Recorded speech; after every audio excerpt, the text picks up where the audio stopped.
Tutangiye tugusuhuza kandi tukwifuriza amahoro n'imigisha biva ku Mana Data wa twese, weho udukurikiranye aho uherereye hose. Dufashe umwanya kandi tukwifuriza kugubwa neza mu kazi kawe uri gukora uyu munsi. Birashoboka ko nta kazi waba ufite cyangwa uri kunyura mu buzima butakoroheye. Dufashe umwanya tukwifuriza guhura n'ukuboko kwiza kw'Imana kugira ngo iguhindurire amateka, ubuzima bwawe burusheho kugenda neza. Nk'uko mubimenyereye, ni wa murya w'ivugabutumwa. Muri kuhabona umutumirwa kuri kamera zacu. Teo, umeze neza? Yesu ashimwe mwene da. Yesu ahimbazwe. Umeze neza nawe se? Ni ukuri ndashima Imana. Nanjye ndashimira Imana, tumaze iminsi turi mu bintu byinshi. Ariko Imana yagiye bana natwe. Nishimira guhura nawe. Kandi mwakoze kuduha ikaze yaba kuri Bigerezo TV. Maze iminsi nigishaho kuri Bigerezo TV amagambo y'Imana, ariko uyu munsi twifuje ko twahuza amacano kugira ngo ubutumwa burushaho kwaguka ku isi yose. Mwene Demani bw'umugisha rero mwakoze cyane. Nanjye nishimiye kubana nawe, ni ukuri kw'Imana. Amina. Nagiye gukurikirana kuri channel zanyu ndetse natwe kuri Bigerezo TV.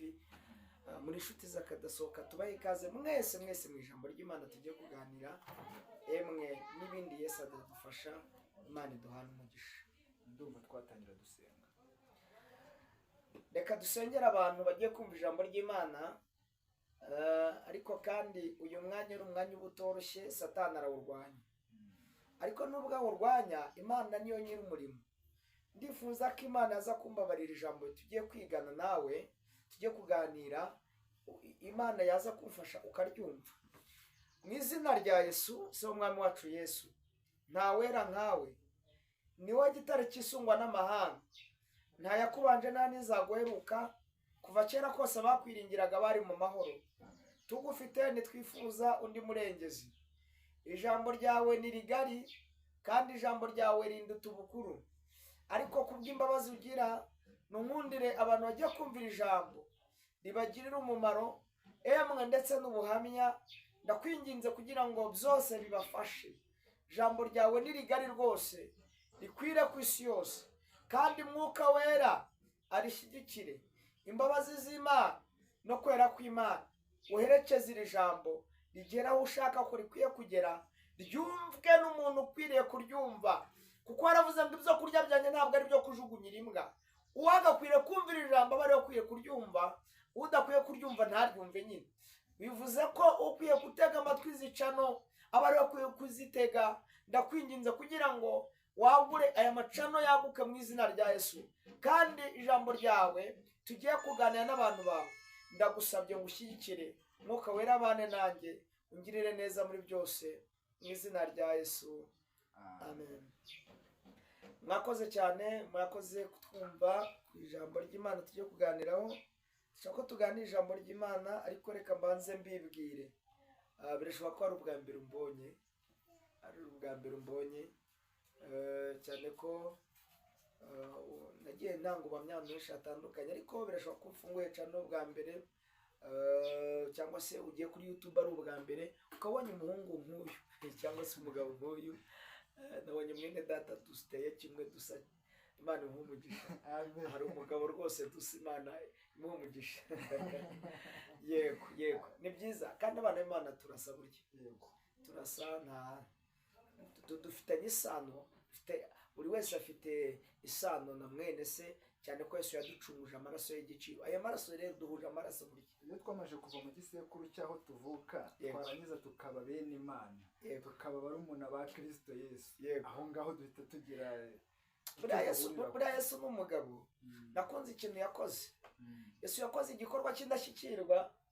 Muri iki gihugu cyacu cy'u Rwanda hajya habaho ikintu bita kwibuka iminsi mikuru igiye itandukanye mu gihugu twagiye tugira. Umunsi mukuru rero w'intwari, nshaka kuvuga ku munsi mukuru w'intwari. Uyu munsi mukuru twibuka intwari zikomeye zayobohoye iki gihugu cyacu cy'u Rwanda. Iki gihugu cyayobowe n'abagabo bakomeye. Ni ngombwa ko tujya twibuka, tugire ibirori byo guhora tuzirikana. Biba mu kwa kabiri, buri tariki ya mbere z'ukwa kabiri tugira kwibuka cyangwa se ibirori, journée des héros nationaux. Uyu munsi rero w'intwari, ndashaka kuvuga ko na Yesu ubwe twebwe Yesu rero ntabwo tugira umunsi ukwezi kumwe ko kumwibuka, ahubwo twebwe twibuka Kristo wabambwe i Gologota, ukomoka mu rubyaro rwa Dawidi, wapfuye akazuka. Ndashimira Yesu. Yesu duhora tumwibuka ibikorwa bye by'indashyikirwa. Yesu hari ikintu yakoze ngo yageze i Gologota. Satani undi reka mbabwire kandi uratuma afasha. Yesu ubwe, ubu mwumva Yesu ubwe, Yesu hari ikintu yakoze ngo yafashe iminsi 40 ajya mu gashyamba ka Getsemani ngo arasenga. Gusenga kwa Yesu byari bishatse kuvuga iki? Byari bivuze ngo arashaka kwambara imbaraga. Nibutse abantu ko gusenga ntabwo bikuraho ibigeragezo. Oya, gusenga amasengesho menshi ntakuraho ibigeragezo, nta nubwo gusenga cyane bivuze ngo Imana yatiguye ibiryo, ntabwo gusenga cyane bivuze ngo Imana irakwishyurira amaze cyangwa irakugaburira. Oya, ahubwo gusenga icyo bitumarira n'iki? Umumaro w'amasengesho atwambika imbaraga zidushoboza guca muri bya bigeragezo. Niyo mpamvu Yesu yagiye gusenga, afata abigishwa 12 ngo bajyana mu kashyamba, ngo ajyana na Petero na bene Zebedayo bombi, ngo ajyana na Yohana, ngo bageze mu kashyamba batangiye gusenga. Yaragiye kubambikisha imbaraga z'Umwuka Wera. Niyo mpamvu Bibiliya ivuga iki? Byakozwe n'Intumwa igice cya 1 umurongo w'8, yaravuze ngo icyakora muzahabwa imbaraga Mwuka Wera nabamanukira, kandi muzaba abagabo bakumamye Yudaya ni Samariya. Imana ishimwe. Ni Yesu yarivuze ari kubwira abigishwa. Kuki Yesu yafashe abigishwa akabajyana mu gashyamba ka Getsemani? Yagira ngo ajye kubambikisha imbaraga kuko igihe cye cyendaga gusohora.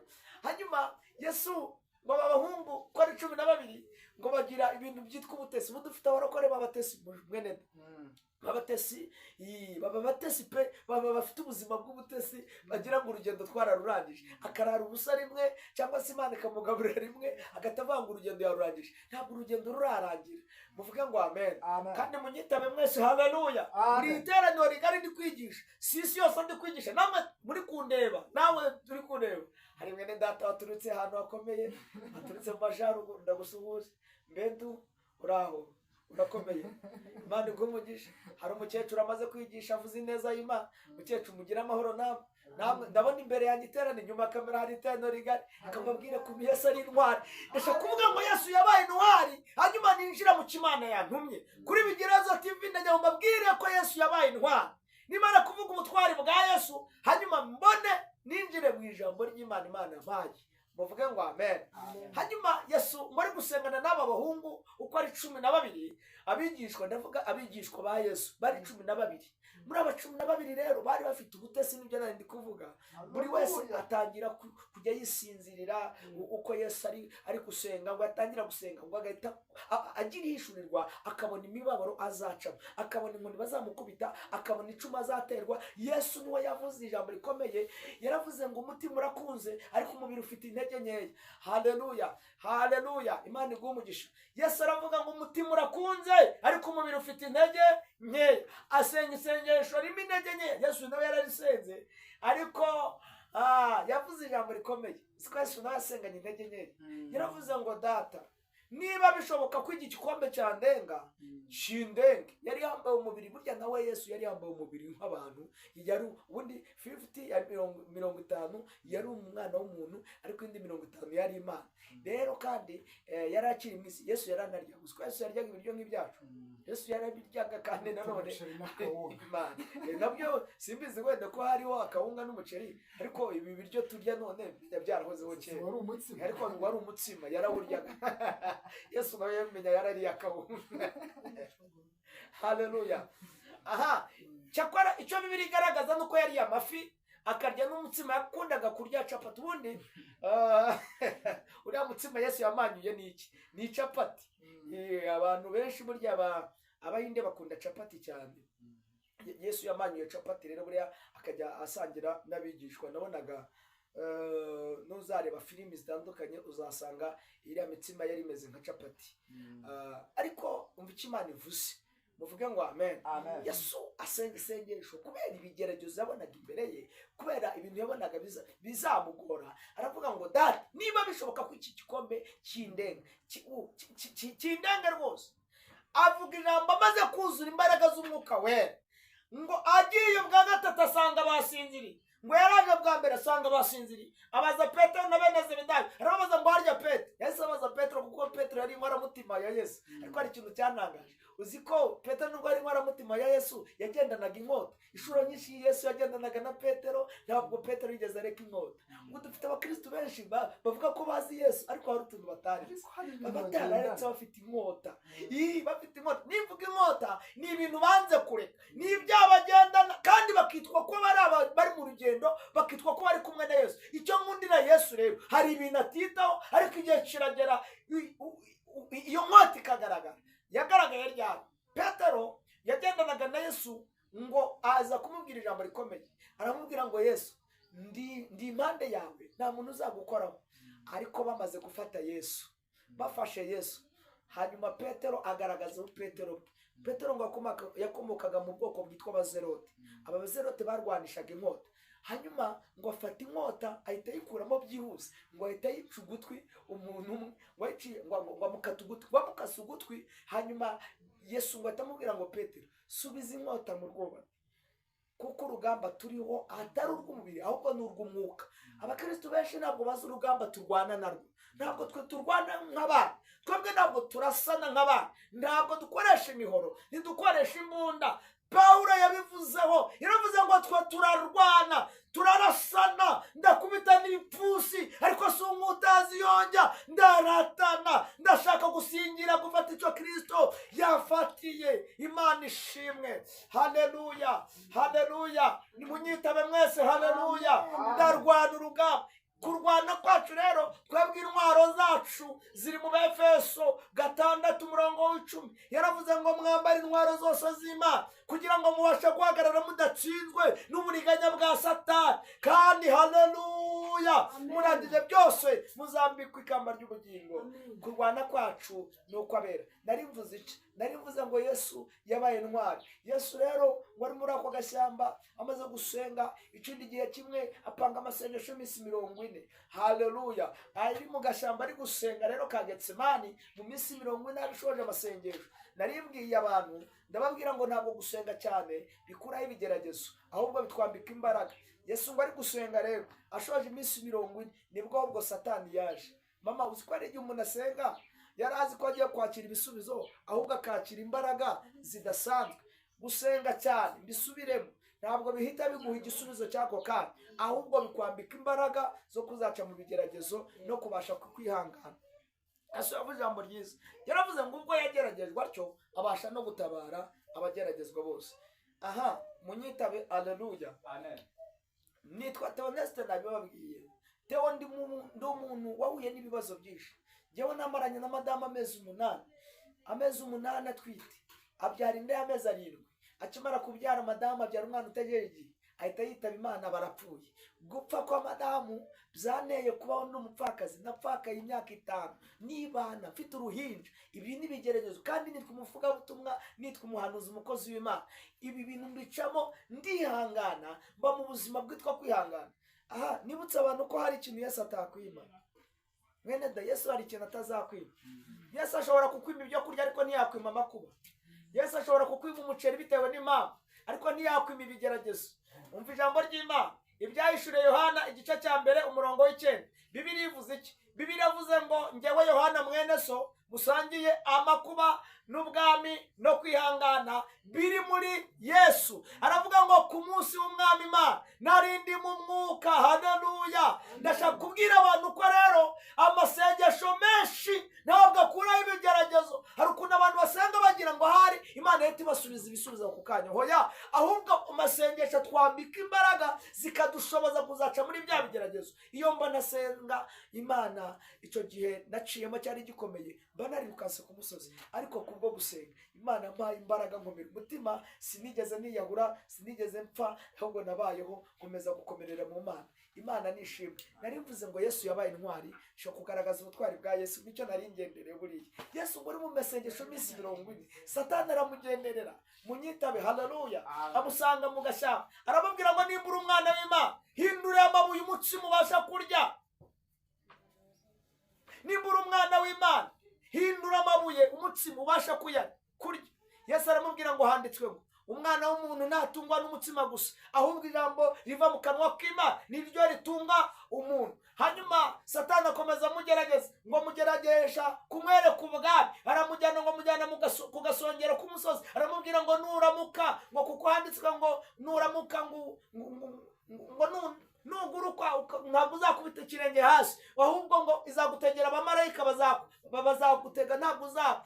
Hanyuma Yesu aramubwira ngo handitswe ngo, Yesu atsindisha handitswe ngo, agera aho amubwira ijambo rikomeye, aramubwira ngo haleluya, munyitabe haleluya. Aramubwira ngo nundamya, haleluya, nundamya. Satani abwira Yesu ngo nundamya ubu bwami bwose nzabuguha. Yesu aramubwira ngo handitswe ngo ntukagerageze Uwiteka Imana yawe. Bibiliya iravuze ngo arangije ibyo mugerageresha byose ngo amutega ikindi gihe. Iki kindi gihe rero ni ryari? Yarazi ko azamurangiriza ku musaraba. Ndashaka kuvuga ngo Yesu yabaye intwari, ngo ageze ku musaraba i Gologota. Yesu ngo agezeyo, nibutsa abantu ijambo rikomeye, Yohana igice cya 19:28. Bibiliya iravuze ngo munyitabe, haleluya, haleluya, haleluya, amen. Hanyuma ngo icyo gihe ngo bafata Yesu bamuzamura i Nyabihanga. Nyabihanga wundi, uyu musozi witwa Nyabihanga uturanye n'undi witwa Gologota.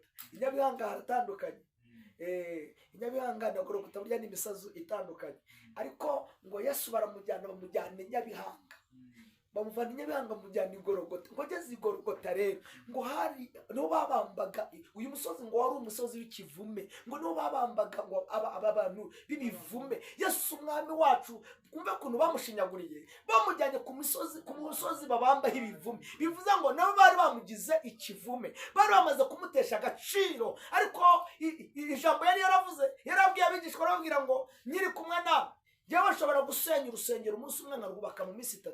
Yaravuze iki? Yaravuze ko azapfa ku munsi umwe, mu minsi 3 akaba arazutse. Ariko abantu ntibabyizera.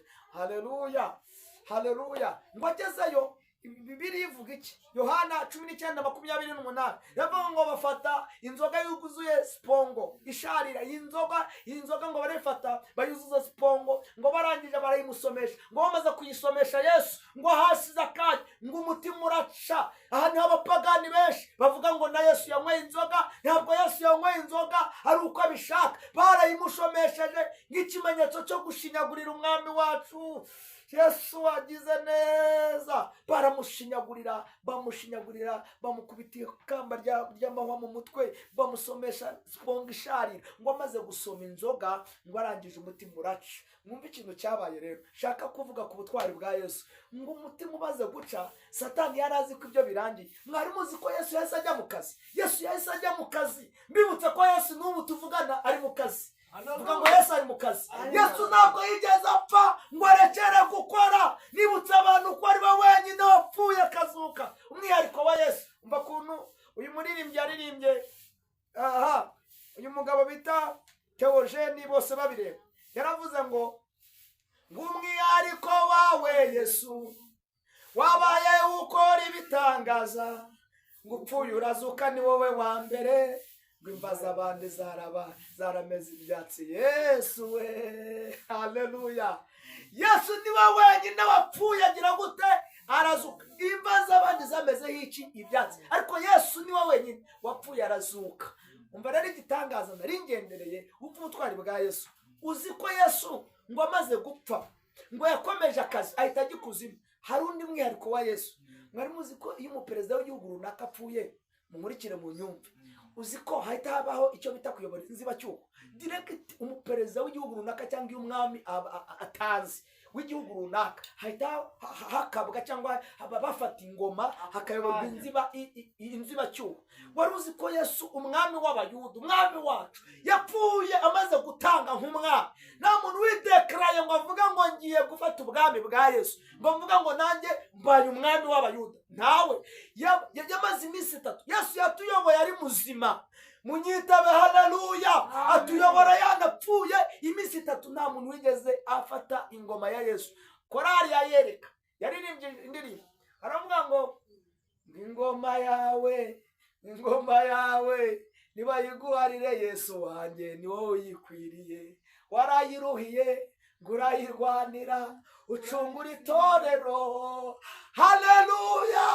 Ingoma ya Yesu ntawe wigeze ayicaraho ngo avuga ngo ari dekara avuga ngo nanjye mbaye umwami w'abayuda. Ingoma ya Yesu ntawe wigeze ayiyobora mu nzibacyuho, ahubwo ingoma ya Yesu yayituyoboye ari muzima, anatuyobora iminsi 3 yapfuye. Hanyuma rero icyo ndashaka kuvuga ni iki? Ubutwari bwa Yesu. Satani yaravuze ngo amuteze ikindi gihe, yaramutegeye ku musaraba, ariko ngo amaze gutanga nk'umwami ahita asanga Satani kuzimu ngo arwana nawe. Bibiliya ivuga ngo amaze kurwana na Satani ngo amwambura ifunguzo, ngo aramuboha. Ngo amaze kumuboha, turashimira Yesu, Imana ishimwe, ngo amaze kumuboha ngo amwambura ifunguzo, ngo hari ibituro by'abera. Satani yarafungiranye ahantu bita Ishibori, hanyuma Yesu ngo akingura ibituro by'abera. Turashimira Yesu, mwamwambuye ifunguzo, amaze kumwambura ifunguzo ngo akingura ibituro by'abera. Umva ukuntu Pawulo yandikira Abefeso 2, yarababwiye ngo namwe yarabazuye abari bapfuye bazize ibyaha n'ibicumuro. Dushimira Yesu. Yawe mwari munyemereye nuko bitakunda ngukomere Yesu amashahanuri. Imana iguha umugisha wo yakomye. Yesu yakoze ikintu kidashikirwa, natwe yaratuzuye abari bapfuye tuzize ibyaha n'ibicumuro. Yesu yabaye intwari. Dushimire ubutwari bwa Yesu. Vuga ngo Yesu yabaye intwari. Yesu yabaye intwari. N'ubu turi kuvugana twicaye ahangaha kuri kamera kubera ubutwari bwa Yesu. Turumeka kubera ubutwari bwa Yesu. Tubaye muri Kigali kubera turi abantu b'Imana, turi mu butwari bwa Yesu. Munyemerere dusome ijambo ry'Imana, hanyuma vugaho gatoya, hanyuma dusenge. Yeremiya igice cyaho cya 7. Narinde kuvuga ngo Yesu yabaye intwari mushumba. Ndizo umugisha ko n'umushumba nkunda. Mushumba turagukunda pe. Imana iguha umugisha. Imana iguha umugisha. Imana iguha umugisha rwose. Mushumba yigeze kutwigisha ijambo rikomeye ikavuga, atubwira ku nkuru za Elisa, atubwira ngo icyo gihe Elisa ubundi umuntu w'Imana ari kuvuga ku mukiranutsi w'Imana. Mushumba Imana iguha umugisha, ibyigisho byinshi wagiye utwigisha. Ikamusuhuze n'umushumba abantu benshi bakunda yitwa Jean Marie Vianney. Imana iguha umugisha, azi ku izina rya Nshimi. Imana iguha umugisha, ndamukunda, ni papa wanjye, isi yose iramuzi, yakoreye Imana, umukozi w'Imana, kandi nubu arakomeje umurimo w'Imana. Imana n'umugisha. So reka rero tuganire. Yeremiya igice cya 7 duhere ku murongo waho w'8. Yeremiya igice cya 7 duhere ku murongo w'8. Bibiliya ivuga ngo dore mwiringira amagambo y'ibinyoma atagira akamaro, mbese mwakwiba, mukica, mugasambana, mukarahira ibinyoma, mukosereza Bali imibavu, mugakurikira izindi mana mutigeze kumenya, maze mukaza kumpagarara imbere muri iyi nzu yitira izina ryanjye, mukavuga muti turakijijwe. Ariko ari ukugira ngo mubone uko mukora ibizira byose. Iyi nzu yitira izina ryanjye mbese ihindutse isenga ry'abambuzi mu maso yanyu. Dore njye ubwanjye narabibonye, ni ko Uwiteka avuga. Ariko nimugende mujye hahoze iwanjye hishiro, aho nabanje guhera izina ryanjye ubuturo, kandi mwitegereze uko nahagenje mahoye gukiranirwa kw'abantu banjye ba Isirayeli. Kandi nubu kuko mwakoze iyo mirimo yose, nkabatonganya, nkazinduka kare mvuga ariko ntimunyumvire, nkabahamagara ariko ntimwitabe. Nicyo gituma ngiye kubagirira nabi inzu yitira izina ryanjye. Iyo mwiringiye n'ahantu habahanye na ba sokuruza nk'uko nagiriye Shilo, nzahabacira kure y'amaso yanjye nk'uko naciye abo muva inda imwe bose, ndetse n'urubyaro rwose rwa Efurayimu, ni ko Uwiteka avuga. Murongo wa 23. Ariko iki nicyo nabategetse nti, nimwumvira ijwi ryanjye, nzaba Imana yanyu, namwe muzaba abana banjye, kandi mugendere mu nzira nabategetse zose, kugira ngo mubone ihirwe. Nyamara ntimurakumva, habe no gutega amatwi, ahubwo mwayobejwe n'imigambi yanyu n'imitima yabo mibi inangiye, maze aho kujya imbere basubira inyuma. Uhereye umunsi basokuruza baviriye mu gihugu cya Egiputa ukageza none, nabohererezaga abagaragu banjye bose n'abahanuzi iminsi yose, nazindukaga kare nkabohereza. nyamara ntibarakanyumvira haba no gutega amatwi, ahubwo bagonze amajosi barusha base gukora ibibi. Uzababwira ayo magambo yose ariko ntibazakumvira, kandi uzabahamagara ariko ntibazakwitaba, maze uzapfe kubabwira, umva ijambo Imana yampaye, maze uzapfe kubabwira uti ubu ni ubwoko butumva ijwi ry'Imana yawe, butemeye no kuhanwa, ukuri kuraheze kandi gushize mu bantu mu kanwa kabo. Imana itabare. Dusoze Abalewi igice cya 26. Ndumva mba ndangije gusoma mvuga icyo Imana yambwiye kubwira abantu b'Imana ku isi yose. Haleluya. 26 umurongo wawo wa 3 haravuze ngo nimuhora mwumvira amategeko yanjye mukitondera ibyo nategetse mukabyumvira, nzajya mbavubira imvura mu bihe byayo, ubutaka buzajya bwera imyaka yabo, ibiti byo mu mirima bizajya byera imbuto zabyo, ihura ryanyu rizageza mu isarura ry'inzabibu, iryo sarura rizageza mu ibiba, muzajya murya ibyo kurya byanyu muhage, mube mu gihugu cyanyu amahoro, kandi nzaha igihugu kugira amahoro, muzaryama ninawe bateye ubwoba, kandi nzamaraho inyamaswa z'inkazi, kandi inkota ntizanyura mu gihugu cyanyu. Muvuge mwese ngo amen. Haleluya. Mana ishimwe ko ari Imana yemeye ko tuganira namwe ijambo ry'Imana. Ndashaka kubaganira ijambo rivuze ngo kumvira Imana bizatera Imana kutugirira neza. Kumvira Imana biratera Imana gukora imirimo n'ibitangaza ku buzima bwawe. Kumvira Imana biraza gutuma Imana isubiza amasezerano yawe. Kumvira Imana, haleluya, niki cyateye Abisirayeli gupfa ndetse bakamara igihe kirekire mu butayu, bakazenguruka imyaka 400, bakamara igihe kirekire mu butayu imyaka 400. Nusoma Itangiriro igice cya 12 uraza kuhasanga inkuru zikomeye z'umugabo bita Aburahamu. Buriya kugira ngo Abisirayeli bajye mu bunyage byatewe na muzehe Aburahamu. Imana aramubwiye ngo Aburahamu we, ndashaka kukurindisha igitambo, ariko iki gitambo Aburahamu Imana aramubwiye ngo kirinde inkongoro.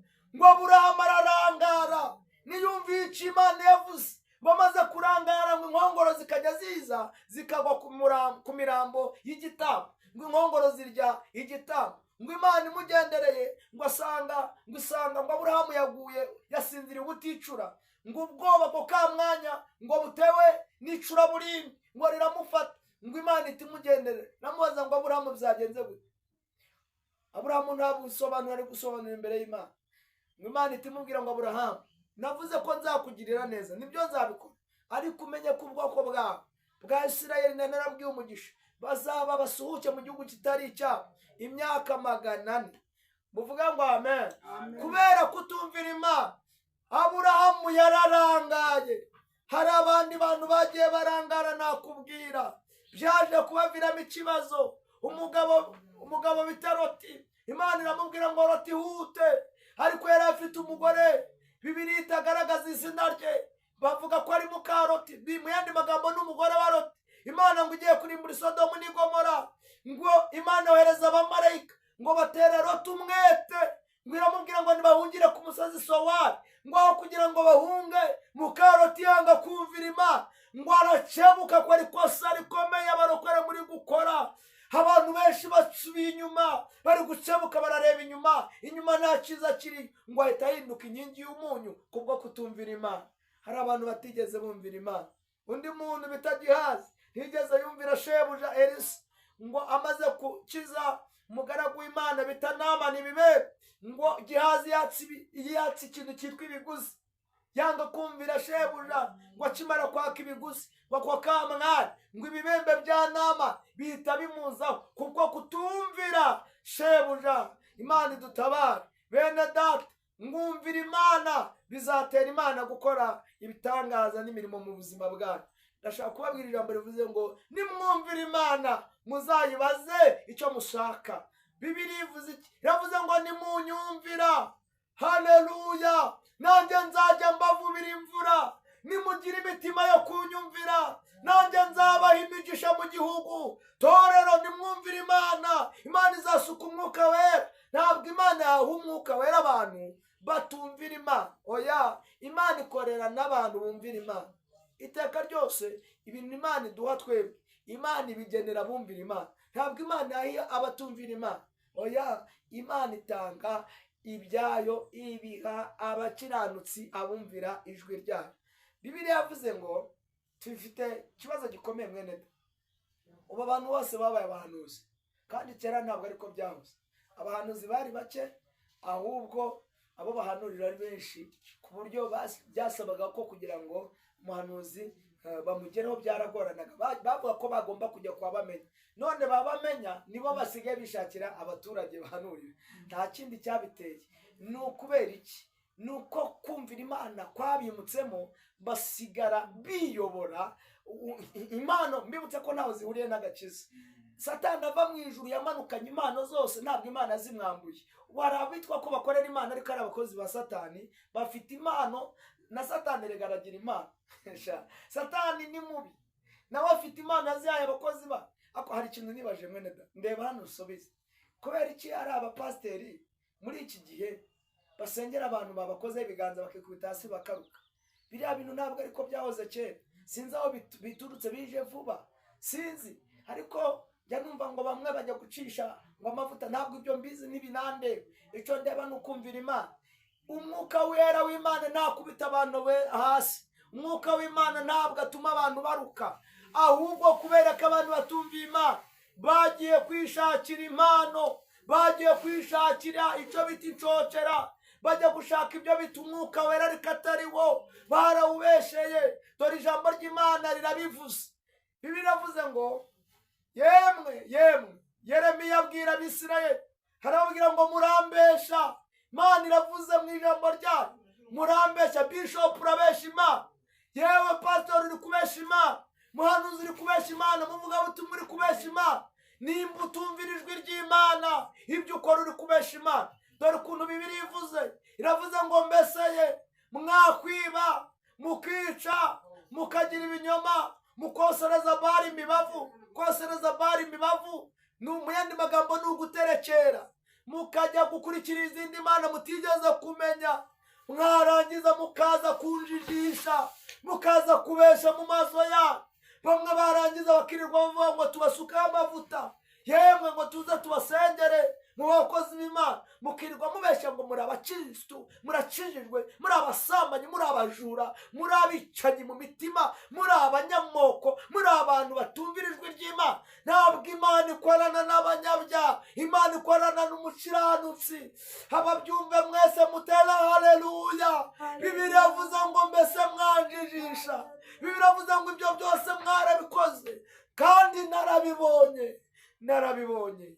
Hari kumva kuntu Bibiliya ivuze 23 Yeremiya 7:23. Bibiliya yavuze ngo ariko kandi ngo ariko yaba mwari munyumviye mukumva ijwi ryanjye, nanjye naba Imana yanyu. Haleluya. Naba Imana yanyu, namwe mukambera abana, yaba mwari mwumva icyo mvuze. Hanyuma Yeremiya 6:16 dusome mwumve, hanyuma senge. Nitwumvira Imana, Imana izaba Imana yacu, natwe tube abana bayo. Ariko kuko tutumviye Imana. Yeremiya 6:16 haranditse ngo Uwiteka avuga atya ati, muhagare mu nzira murebe kandi mubarize inzira za kera, aho inzira nziza iri aba ariyo munyuramo. Ariko barahakana bati ntituzayinyura, kandi nabashyireho n'abarinzi nti nimutegere amatwi ijwi ry'Imana. Ariko barahakana bati ntituzayatega. Iki ni ikibazo gikomeye. Hari abashumba b'ukuri, hari abakozi b'Imana b'ukuri, hari abahanuzi b'ukuri, hari abashumba bashumbye intama z'Imana. Haleluya. Ariko batari abanyamanya, batari abanyabinyoma, bari gushaka gufata abantu b'Imana babahuza n'Imana. Ubundi icyo Imana duhamagariye ni iki? Imana duhamagariye ngo tuyihuze n'abantu bayo. Abo Satani yaracingiranye mu mwijima, tubabwiriza ubutumwa bwiza. Niko Yesu yabwiye abigishwa, harababwira ngo muzambara imbaraga muzahabwa imbaraga umwuka wera n'abamanukira, kandi muzaba abagabo bo kumpamya i Samariya n'i Yuda. Ibi bivuze ngo mugende amahanga yose mubwiriza abantu ubutumwa bwiza, abo muzabwiriza bakizera bazabatizwe. Haleluya! Imana ishimwe, Imana nishimwe. Ndagira ngo mbwire abantu yuko iyi Mana yacu nituyumvira izakora ikintu gikomeye ku buzima bwacu, ariko nimutumvira Imana ni ukuri ubwo itababariye ba bandi b'i Sodomu n'i Gomora, natwe ntizatubabarira nituramuka tutumviye Imana. Kumvira Imana birahura neza no kugirirwa neza n'Imana. Nshuti udukurikiye kuri Bigereza TV n'indi channel turi gukorana nayo, ndagira ngo nkubwire kumvira Imana nicyo cyonyine kiza kugutunga muri Kigali. Kumvira Imana nicyo kiza kukubesha mu mahanga. Imana iguhe umugisha. Cameraman urakoze cyane, Imana iguhe umugisha. Kumvira Imana biraza gutuma urya neza. Kumvira Imana birakubakira etaje muri uyu mujyi. Kumvira Imana, haleluya, biraza gutuma ubukwe bwawe buba. Kumvira Imana biraza gutuma Imana ikurengera. Muvuge ngo amena. Iyaba bari banyumviye zatuma mbagirira neza. Hari ijambo Imana ivuze mu Balewi. Bibiliya ivuze iki? Iravuze ngo nimuhora munyumvira ndi Imana izabagirira neza. Haleluya! Nzajya mbavubira imvura mu gihugu. Nitwumvira Imana nk'Abanyarwanda, imvura izagikwa ku kigero cyiza. Bibiliya iravuze ngo kandi tuzajya turya ibyo kurya, imbuto zo mu mirima tuzajya duhinga tweze. Nitwumvira Imana. Kumvira Imana egara umugisha mu gihugu. Ntabwo nzi nimba munyumvishije. Bibiliya ivuze ijambo rikomeye, iravuze ngo kandi muzaba mu gihugu cyanyu amahoro. Bwana asifiwe. Haleluya. Nitwumvira Imana tuzaba mu gihugu amahoro. Dushimira Imana n'Abanyarwanda bakomeje kubana neza. Impamvu ubona tubanye neza ni ukuri Abanyarwanda barasenga. Abanyarwanda turasenga, turagerageza. Hari ibihugu maze kujyamo nka 2, ariko urebye imisengere yabo biragoye. Hari ahantu bacuruza n'uburozi bakabudandika gutya, ariko mu Rwanda ntaho ndigera mbona bacuruza uburozi. Abanyarwanda rwose Imana ibahe umugisha, nibuze turagerageza. Wenda ntigizwe 100%, ariko nta munyarwanda uracuruza uburozi ngo bugaragare. Ariko mu gihugu kimwe nashatse kuvuga ku bw'umutekano wanjye, haba bacuruza uburozi gutya ku muhanda bakabugura, bakakubwira ngo ubu ni uburozi bw'ipusi, ubu ni ubw'inzoka, ibintu nk'ibyo bakagusobanurira. Bivuze ngo abandi ibyaha barabyeruye, ariko kandi impamvu twebwe tuzi aho twavuye. Rata ntimukina n'ibyaha Abanyarwanda, ntimukina n'ibyaha. Imana yaturokoye urupfu rukomeye, nanone iracyaturokora. Nimureka twikomereze kubaha Uwiteka. Nitwumvira Imana izakomeze kutwihera imigisha, igihugu kizaba amahoro. Bibiliya yavuze ngo bene data nimunyumvira abana banjye, inkota ntabwo izaca mu gihugu. Ibi bisobanuye ko Imana izakomeza kutwihera amahoro, izakomeza kutugirira neza. Munyemere twumvira Imana. Reka soreza bakunzi ba Channel Bigereza TV, nkurikira ku munsi ku munsi. Ariko nibajya gusuhuza umuhungu w'Imana. Hari umuhungu w'Imana yitwa Prince Robert, ufite channel yitwa Yada TV. Imana imumugisha. Ejo bundi twaganiriye ijambo rikomeye ryitwa ibyana by'ingunzi. Impamvu abantu benshi batari gushaka gukizwa, hari imbaraga zabatatse, hari ibyana by'ingunzi byabatatse. Imana idufatira ibyana by'ingunzi, kandi reka ndisorezeho.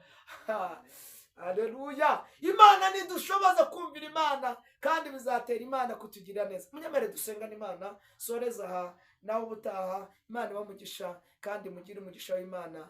Astra Vista. Ndabakunda buri muntu wese aherereye. Imana ikugire neza, ikurebe neza. Reka dusenge. Mwami Yesu, nyiri humure, nyiri ubasha n'ubutwari, wowe ufite imbaraga n'imbabazi, uravuze ngo mbese twakwiba tukica tugakora bira byose, twaragiza tukakujijisha, ariko uragaruka uravuga ngo nimuramuka munyumviye nzababarira ndi Imana. Natwe birashoboka ko abantu bagiye basubira inyuma, hari abagiye bakora ibyaha bitandukanye. Ibyaha ni byinshi, ariko ngo nibaca bugufi bagahindukira bagashaka mu maso yawe, nawe uzumvura Uwiteka ubababarire. Niko igitabo cy'ibyo ku ngoma cyambwiye. Waravuze ngo nuramuka ukinze ijuru imvura ntigwe, kandi ngo nuteza mugiga mu gihugu, cyangwa ngo ugateza inzige ngo zone igihugu, ngo ariko abantu banjye bitirirwa izina ryanyu, ngo nibaca bugufi bakasenga, bagaca bugufi bagashaka mu maso hanjye, waravuze ngo nawe uzumva uri mu ijuru. Icya mbere ubababare igicumuro cyawe, icya kabiri nurangiza ngo ubakirize igihugu, kubera ko bakumviye. Tugirire neza igihugu, nikigira umugisha, igihugu nigihinga cyeze, igihugu nikigwisha imvura nziza, igihugu abanyagihugu nibacuruza bigende, abakozi b'Imana bakora umurimo w'Imana mu gihugu, umurimo w'Imana waguke kubwo kukumvira. Turagushimiye kuko wumva gusenga, umugisha Imana itanga ukomeze kuba muri twe, kandi imbaraga z'Imana zibana n'umuntu wese wumvisha ijambo ryawe. Urakoze kushoboje, umugisha Imana itanga, amahoro Imana itanga akomeza kwire mu mitima yacu, by'umwihariko igihugu cyacu kigira amahoro. Nibyo dusenze twifuza ku bwa Yesu Kristo umwami wacu, amen. Mwakoze, Imana y'umugisha, turi kumwe. Hasta la vista, amen, amen, amen.